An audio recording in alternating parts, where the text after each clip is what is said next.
네. 제가 질문인데요. 네네. 이제 저는 이제 사모에 위치해 있기 때문에 사모로서의 목사님들께 여쭤보고 싶은 게 있습니다. 네, 기존교회 사모님들과 투수교회 사모님들이 물론 각각 위치가 좀 다른 것 같으나 목사님들이 사모에 대한 사모관을 좀 듣고 싶어요. 왜냐하면은 한국에서도 사모학을 이제 사모로서 준비되어지고 뭐 성도도 아닌 것이 뭐 중간에 애매하잖아요. 성도인 것 같기도 하고 위치가 사모로 불려지다 보니까 사모의 자리는 좀 애매한 자리예요. 그래서 우리 리더자에 따라서 그 교회의 특성이 달라지고 질이 또 달라지긴 하는데 사모의 질에 따라서도 좀 교회가 좀 달라질 수 있다고 생각을 많이 하거든요. 그래서 김다중 목사님께서 목회자가 아내가 살아야지 목회가 산다는 그런 말 뭐죠? 목회자가 네, 교회가 산다. 교회가 산다 그런 말씀까지 하실 정도로 그러한 책을 내셨고 또 여러 가지 사모학에 대해서 알고 싶어서 더 사모로서 준비되고 싶어서 사모 책을 찾아봐도 많이 없더라고요. 그런데 지금 이제 개척하시는 목사님들께서는 어떠한 사모학을 가지고 계시는지 그리고 사모를 이렇게 해야 된다라고 생각한다라는 생각을 듣고 싶습니다. 네. 그럼 우리 이제 박수홍 목사님부터 시작하겠습니다. 저는 아까도 말씀드렸지만 이 사모라는 호칭 자체가 일단은 성경적인 직제나 직분에서는 좀 맞지 않다. 또 성도들한테도 나는 내 아내를 사모라고 부르지 않을 거다. 난 성도님이라고 부르고 성도로 대할 거다. 여러분도 성도로 대해주셨으면 좋겠다. 대신 성도가 집사 아래 처음 교회 온 사람들의 성도가 아니라 거룩한 사람들의 모임으로서 성도님이다. 이런 얘기들을 많이 하거든요. 대신에 아내가 살아야 교회가 살고 목회자가 산다. 이것은 분명한 것 같아요. 그 목회자의 아내가 얼마나 교회 안에서 든든한 버팀목이 되고 기도하고 또 얼마나 많이 후원하고 또 격려하고 이런 모습은 정말 중요하지만 교회를 다스리는 정치나 또 목회 안에서 이제 목회자의 아내가 마치 목회자인 것처럼 똑같이 일을 하는 것에 대해서는 옳지 않다. 저는 일단 그렇게 생각을 합니다. 왜냐하면 성경에서 나는 그렇게 보고 있다라고 좀 생각을 하고 있기 때문에 성경 어디에도 권사라는 직분도 없고 또 필요에 따라서 만들 수 있지만 사모라는 직분도 주어진 게 아니기 때문에 목회자의 아내는 그 목회자의 가정을 위해서 목회자가 사역을 할 수 있도록 충분히 그 밑바탕을 만들어주는 그 믿음의 동역자가 될 수 있지만 교회 정치나 목회로서의 또 다른 직분으로서의 사모로서 교회에 존재하는 것은 옳지 않다. 저는 그렇게 생각을 합니다.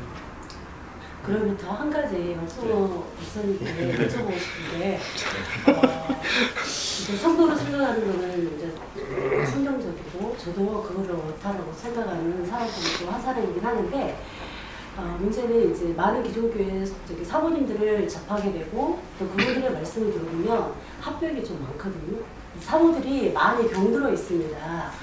그런데 그렇다면은 그 성도라고 여긴다면 성도들의 가정사에 따라서 강요해서 그들을 위해서 기도해주고 격려해주고 하잖아요. 근데 사모들은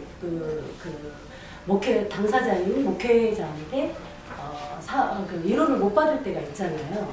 근데 예를 들어서 아까 상담을 하거나 하는 여성들을 대하잖아요. 근데 여성의 특징상 여성들은 굉장히 민감합니다. 사모들은 말은 안 해도 우리 목사님이 누구를 만나느냐에 따라서 민감한 부분이 있거든요. 그래서 그러한 부분을 만약에 대면했을 때에 그 사모님은 말씀을 안 하시지만 문제가 한국 교회의 목사님들이 좀 안 좋은 대형 교회에서도 그러한 사건들이 일어나잖아요. 안 좋은 사건들이 일어나는데 사모들이 자기도 한 여성으로서 존중받고 싶고 할 때에 상담 중에나 신방 중에서 불미스러운 일들이 생겼을 때에 사모들은 대처할 힘이 없습니다. 그래서 그러한 거는 어떻게 풀어나가셔야 되는지 일단은 교회 안에 일어나는 모든 일들은 다 아내에게 전부 이야기를 합니다. 이제 정치적으로 관여하지 않을 뿐이지 교회 일을 모르거나 제외되는 것은 전혀 아니거든요. 사소한 것까지 내가 오늘 누구를 만나고 어떤 대화를 했고 어떤 스케줄이 있고 하는 얘기를 전부 다 공개를 하고 대화는 끊임없이 하고, 대신 그런 상담들은 목회자는 분명히 한계가 있을 수밖에 없거든요. 목회자 사무도 마찬가지고, 저희 교회 같은 경우는 소그룹 중심으로 또는 멘토, 소그룹제는 리더를 멘토라고 하는데 그 멘토를 중심으로 작은 상담들이 일어나고, 목회자가 다 알거나 사모가 다 할 수는 없고 그렇게 해서도 안 된다고 생각을 하거든요.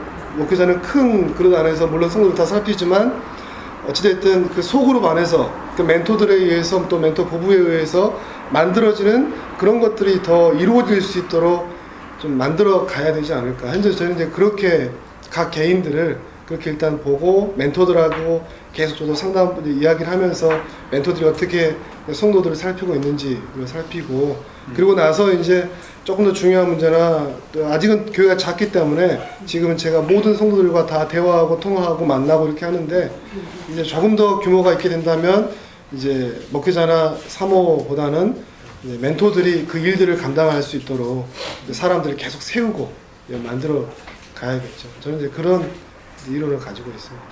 네.